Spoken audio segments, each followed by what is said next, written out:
Welcome everyone, I'm Dale and this is Cinema Historia. Twin sisters, a lighthouse keeper, and a sudden storm. This week we're going back to 1946 for a drama film called Stolen Life, starring Bette Davis, Glenn Ford, Dane Clark, Walter Brennan, and Charlie Ruggles. This is directed by Curtis Bernard. So, where does our story begin this week? Well, it begins with Kate Bosworth, played by Bette Davis. And she is a demure artist who misses her boat ride to the island off New England. She intends there to visit her twin sister, Patricia, also played by Bette Davis, and her cousin, Freddie, played by Charlie Ruggles. Now, she persuades Bill Emerson, played by Glenn Ford, to take her home in his boat as he works at the Lighthouse on the island. So on the 2-hour trip to the island, Kate becomes quite fond of Bill. Making frequent visits to the Lighthouse, Kate falls very much in love. Now her sister Pat, a man-hungry manipulator, fools Bill when she first meets him by pretending to be Kate. After Pat steals his attention away at a local dance and pursues him on a trip out of town, they announce their intention to marry. A heartbroken Kate returns home and starts focusing on her work. Bill eventually goes to Chile though, and that allows Kate to once again spend time with her sister as she hasn't seen her since the marriage. So, does a boat ride and a sudden storm factor in? And when Bill returns home from his trip, does he discover a new chain of events that change the plot? And maybe it's even a mistake of mistaken identity that factor in. A great drama, actually. It was the first film of Bette Davis as a producer under new contract with Warner Brothers. And the special effects are interesting. You really don't see the transition between the two sisters. Bette Davis plays both parts. And this film was actually nominated for its Best in Special Effects at the 19th Annual Academy Awards. Many special effects pioneered by this film were later employed on similar projects requiring actors to play twin roles, including Haley Mills' version of The Parent Trap and the Bette Davis unofficial remake of this movie, the 1964 film Dead Ringer. Yeah. And the trivia question this week, it's a good one. Did this film help relaunch an actor or actress in their career? Did this film help relaunch an actor or actress in their career?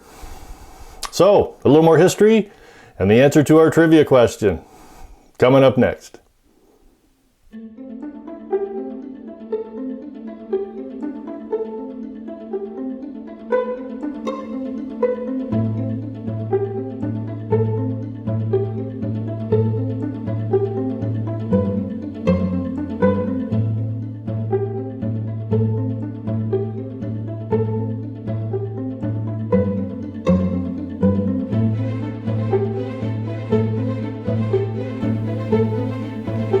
Now I thought since our story hovers around a lighthouse and a lighthouse keeper, you might be interested in knowing some history on a lighthouse near me, the Presqu'ile Lighthouse.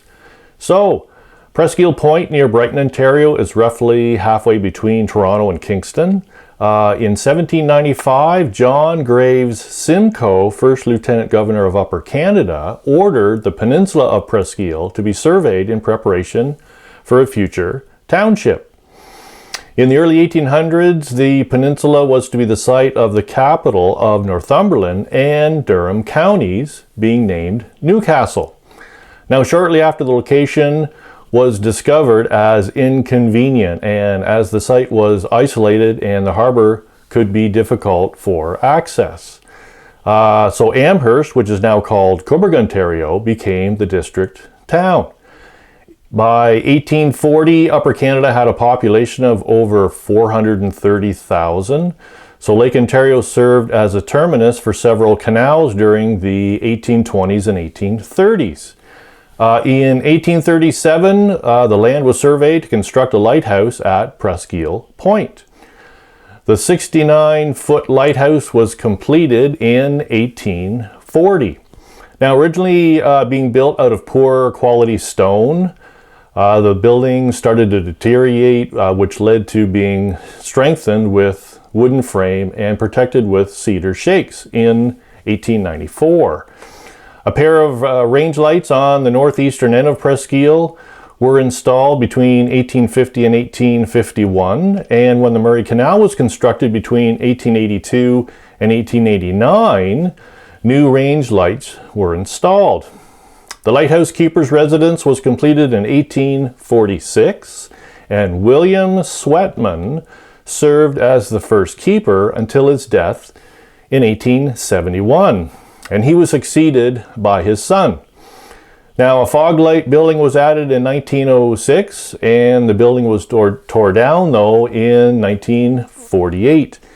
And only the concrete foundation is visible today. The lighthouse was equipped with reflectors by 1874, and the lighthouse was electrified in 1935 and automated in 1952.